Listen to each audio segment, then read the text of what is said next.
The Midnight Market of Ezeala Part 1. The village of Ezeala slept uneasily, as if sensing a storm of spirits gathering. By day, children ran barefoot through the dust, women sang as they carried water from the river, and the market bustled with familiar colors and smells. But when the sun dipped below the horizon, a chill wrapped itself around the village like a snake, and the midnight market began to stir. The fog rose at the edge of the forest, thick and blue-black, carrying whispers of hunger and desire. Lanterns floated through the mist, casting a sickly glow that illuminated stalls built of twisted wood, bones, and shadows. And the ghost traders emerged, silent and fluid as smoke, yet terrifying in their alien familiarity.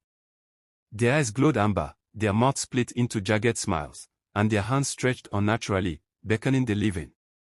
Those villagers who wandered too close were tormented first by illusion.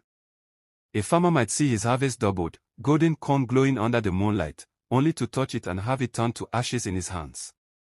A mother might see her lost child crying in the mist, only to find herself alone as cold laughter echoed from every direction. The ghost traders did not merely kill, they tortured the minds of the living, feeding on greed, guilt, and fear. The gambler who entered the market seeking gold found himself in a maze of mirrors, each reflection showing him a dead relative blaming him for their fate. He screamed, pounding at the glass until his hands bled, before being dragged into the mist, leaving only bloody handprints behind. The curious scholar found a book that whispered forbidden knowledge. Each page revealed the village's secrets, twisting the scholar's mind. He could no longer tell day from night, truth from illusion, until the traders claimed him, leaving the book scorched on the ground. The greedy merchant saw sacks of coins piled high, promising wealth. Each coin he touched burned him, searing images of the people he had cheated in life into his flesh, before the market swallowed him whole. Even those who resisted temptation felt the haunting presence of death. Villagers reported waking in the night to find their doors sealed by invisible hands, scratching noises under the floorboards, and whispers in their ears calling their names.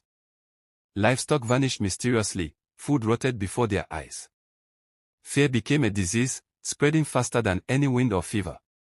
The market also demanded sacrificial bargains. A traveler from a distant village arrived one moonless night, enticed by promises of wealth and power. The ghost traders offered him a golden necklace, a charm that could control spirits.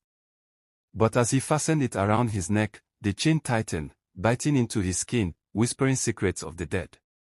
His body convulsed violently as shadowy hands pulled him into a store, leaving behind only the golden chain on the misty ground, pulsing with trapped screams. Even the bravest villagers began leaving offerings at the edge of the forest, chickens, goats, and small sums of money, hoping the spirits would be appeased. But the ghost traders were merciless. They took what they pleased and laughed as the villagers begged, knowing the price of their lives would come eventually.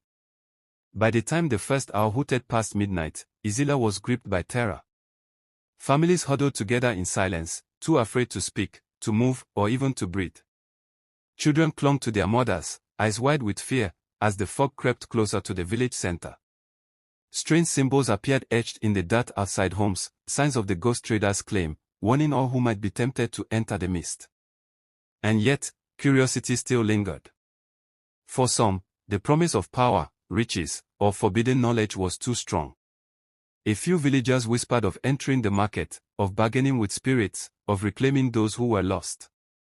The village held its collective breath, knowing the night would claim another soul, and another, and perhaps, the next could be anyone.